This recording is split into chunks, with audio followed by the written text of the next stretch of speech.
अस्सलाम वालेकुम students, hope so you are all fine. Biology chapter number 10 gaseous exchange. इसमें जो आज हमारा टॉपिक है गैशियस एक्सचेंज इन ह्यूमंस। इससे पहले जो हमारा टॉपिक था वो गैशियस एक्सचेंज इन प्लांट्स था। प्लांट्स में इतना वेल डेवलप स्ट्रक्चर नहीं है गैशियस एक्सचेंज का, लेकिन एनिमल्स में वेल डेवलप स्ट्रक्चर पाया जाता है जिसे हम रिस्पायरेटरी सिस्टम भी कहते हैं, जिसमें लंग्स शामिल हैं। अगर हम यहाँ पे एनिमल में रिस्पायरेटरी सिस्टम को देखें तो रिस्पायरेटरी सिस्टम में ये मैंने एक डायग्राम बनाई है, इसको भी लेबल करेंगे। तो रिस्पायरेटरी सिस्टम में सबसे पहले यहाँ पे नेज़ल कैविटी होती है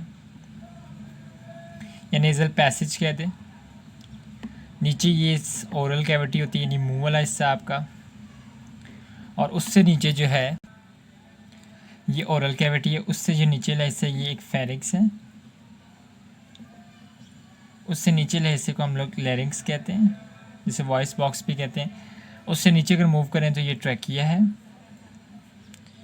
उससे नीचे मूव करें तो ट्रैकिया फर्दर डिवाइड कर रहा है ब्रोंकियाई में। ब्रोंकियाई फर्दर डिवाइड्स कर रही हैं ब्रोंक्यूल्स में। किस में डिवाइड कर रही हैं? ब्रोंक्यूल्स में। और ब्रोंक्यूल्स जो है वो एंड पे एल्विलर डक्ट या एल्विलाई में जाके एंड कर रही है, जहाँ पे आपका गैसेस एक्सचेंज का जो प्रोसेस है वो कैरी करता है। ठीक है, अब हमने डायग्राम की लेबलिंग कर ली। तो ये हमने यहाँ पे एल्विलर डक्ट की एल्विलाई को ब्रॉड करके दिखाया हुआ है। तो ये क्या है? तो ये यहाँ पे नेटवर्क ऑफ कैपिलरीज है।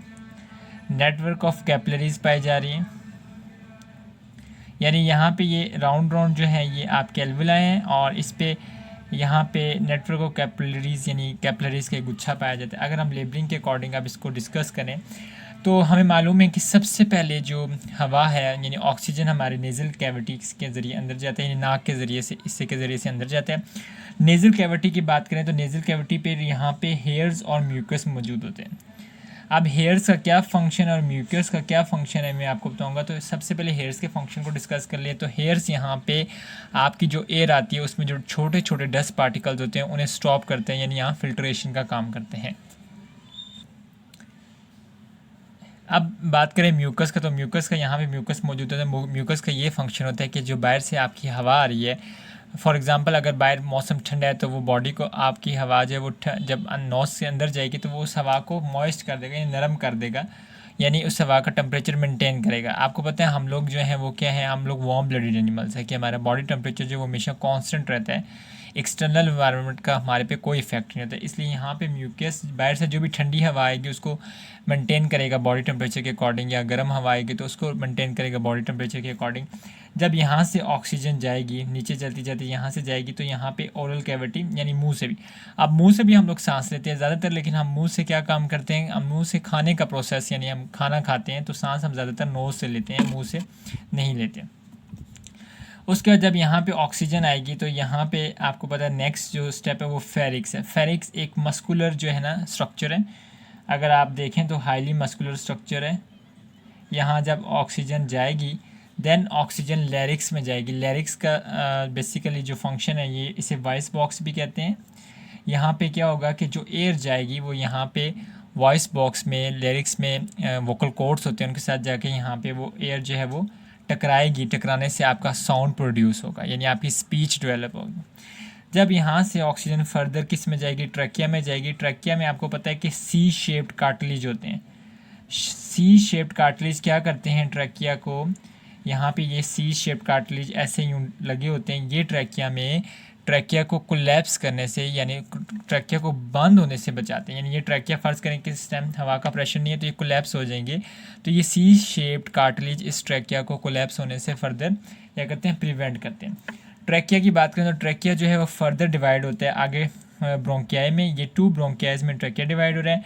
ब्रोंकियाइज आगे फर्दर फाइनली डिवाइडेड हो रही है ब्रोंक्यूल्स में। ब्रोंक्यूल्स तक जब ऑक्सीजन यहाँ तक जाएगी फर्दर, फिर यहाँ पे एंड में एल्विलर डक्ट्स बनी हुई हैं। एल्विलर डक्ट्स में ये ऑक्सीजन जाएगी यानी एल्विलाई तक जाएगी। अगर एल्विलाई की स्ट्रक्चर की हम बात करें कि एल्विलाई का स्ट्रक्चर क्या है, तो एल्विलाई जो वो एक नेटवर्क ऑफ कैपिलरीज है, यानी each alveoli is surrounded by network of capillaries. जब ऑक्सीजन इस एल्विलाई तक जाएगी, फॉर एग्जांपल ये नेटवर्क ऑफ कैपिलरीज है, ठीक है, जो जिसने इस एल्विलाई को सराउंड किया हुआ है। आप फ़र्ज़ करें कि ऑक्सीजन यहाँ से यहाँ आ रही है, ऑक्सीजन इस तरफ से यहाँ से ऑक्सीजन आ रही है। अब आपको पता है हार्ट जो है वो डीऑक्सीजनेटेड ब्लड किसको देते हैं, लंग्स को देगा। अब यहाँ पे जो डीऑक्सीजनेटेड ब्लड आ रहा है हार्ट के ज़रिए से, वो यहाँ से ऑक्सीजन ले लेगा और ब्लड क्या हो जाएगा आपका, ऑक्सीजनेटेड हो जाएगा। जब ब्लड ऑक्सीजनेटेड आपका हो जाएगा तो वो ऑक्सीजनेटेड ब्लड आपका पल्मोनरी वैन के ज़रिए हार्ट को चला जाएगा। और जो बॉडी से कार्बन डाइऑक्साइड आ रही है, नहीं ये बॉडी के हिस्से की बात कर रहे हैं कि जो बॉडी से कार्बन डाइऑक्साइड, फ़र्ज़ करें ये ब्लड है, इसने ऑक्सीजन ले लिया यानी ब्लड ऑक्सीजनेटेड हो गया, लेकिन जो बॉडी से कार्बन डाइऑक्साइड आ रही है यानी CO2 वो यहाँ आकर डिफ्यूज़ हो जाएगी, यहाँ एल्विलाई में डिफ्यूज़ हो जाएगी। यहाँ जब वो डिफ्यूज़ होगी तो वो कार्बन डाइऑक्साइड यहाँ से वापस जाएगी किस में, ब्रोंक्यूल्स में, ब्रोंक्यूल से वापस जाएगी ब्रोंकियाई में, फिर ट्रैकिया में जाएगी, ट्रैकिया से वापस जाते जाते वो नेज़ल कैविटी से क्या हो जाएगी, आउटसाइड मूव कर जाएगी। यानी ये हमारा जो ह्यूमन बींग्स में रिस्पिरेटरी सिस्टम है वो ये है कि सबसे पहले जो एयर आती है वो कहाँ आती है, नोज़ में आती है। नोज़ में हेयर्स है वो फंक्शन फिल्ट्रेशन का करते हैं, म्यूकस जो है वो फंक्शन अपना परफॉर्म करती है। उसके बाद जो मतलब कि ऑक्सीजन है वो फेरिंक्स में जाती है, फिर लेरिंक्स में जाती हैं जहाँ वोकल कॉर्ड्स हैं, जहाँ साउंड प्रोड्यूस होता है। उसके बाद ट्रैकिया में जाती है, ट्रैकिया आगे से फर्दर डिवाइड होता है ब्रोंकियाई में, ब्रोंकियाई आगे फर्दर डिवाइड होती है ब्रोंक्यूल्स में, ब्रोंक्यूल्स आगे फर्दर डिवाइड होती है नेटवर्क ऑफ कैपिलरीज जिसे हम एल्विलाई कहते हैं। अगर हम नेटवर्क ऑफ कैपिलरीज की बात करें तो ये एल्विलाई हैं आपके, इसको सराउंड किया हुआ है, नेटवर्क ऑफ कैपिलरीज ने सराउंड किया हुआ है। जब नेटवर्क ऑफ कैपिलरीज ने इसे सराउंड किया हुआ है तो यहाँ पे आपको पता है कि बॉडी से कार्बन डाइऑक्साइड भी आ रहा है और डीऑक्सीजनेटेड ब्लड फ्रॉम हार्ट से भी आ रहा है। ये डीऑक्सीजनेटेड ब्लड यहाँ से ऑक्सीजन ले लेगा, क्योंकि आपको पता है एंडिंग पॉइंट क्या एल्विलाई है, तो यहाँ से ऑक्सीजन ले लेगा और डीऑक्सीजनेटेड ब्लड क्या बन जाएगा, ऑक्सीजनेटेड ब्लड, और फिर वो बॉडी की तरफ मूव कर जाएगा। जब यहाँ से वो ऑक्सीजन ले लेगा तो बॉडी से कार्बन डाइऑक्साइड भी तो आ रही है, तो ये कार्बन डाइऑक्साइड यहाँ पे डिफ्यूज़ हो जाएगी, यानी यहाँ पे वो रिलीज़ हो जाएगी। फिर वो कार्बन डाइऑक्साइड यहाँ से आपकी एल्विलाई से ब्रोंक्यूल, ब्रोंक्यूल से ब्रोंकियाई में मूव करेगी, फिर कार्टिलेज में मूव करेगी, यानी ट्रैकिया में मूव करेगी, फिर लेरिंक्स, फेरिंक्स, और फिर नेज़ल कैविटी से कार्बन डाइऑक्साइड क्या कर जाएगी, पास आउट कर देगी। यानी ऑक्सीजन इनटेक हो रहा है और कार्बन डाइऑक्साइड क्या हो रही है, आउटटेक हो रही है, यानी ऑक्सीजन हम लोग ले रहे हैं और कार्बन डाइऑक्साइड रिलीज़ कर रहे हैं। यहाँ पे एक और पॉइंट होता है कि हमें पता है कि आपके ट्रैकिया है, इसे विंड पाइप भी कहते हैं। ट्रैकिया के साथ यहाँ पे आपके ये एक ट्रैकिया है और यहाँ पे आगे मतलब कि ईसोफेगस है, खुराक की नाली। इसके ऊपर एक टिश्यू की लेयर होती है जिसे हम लोग ग्लोटस कहते हैं। जब खुराक आती है यहाँ तो क्या होता है कि सांस की नाली पे ये ग्लोटस यहाँ पे आगे अटैच हो जाते हैं, यानी ये इसके साथ अटैच हो जाते हैं और ख़ुराक यहाँ से ट्रैवल करते करते आपके ईसोफेगस में चली जाती है।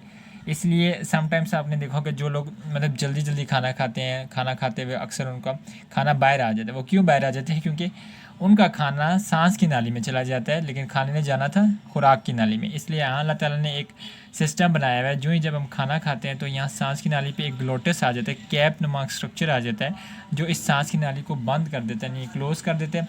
जब इसको क्लोज़ कर देता है तो फिर यहाँ पे वो कैप आ जाती है और फिर आपका जो खाना है वो आपकी ईसोफेगस से स्टमक में चला जाता है। तो ये हमने आज पढ़ा है structure of gaseous exchange in humans. अगर आपको मेरी वीडियो पसंद है तो काइंडली से लाइक भी कीजिए, शेयर भी कीजिए और कमेंट में मुझे कीजिए कि आपको वीडियो कैसी लगी। Thank you so much.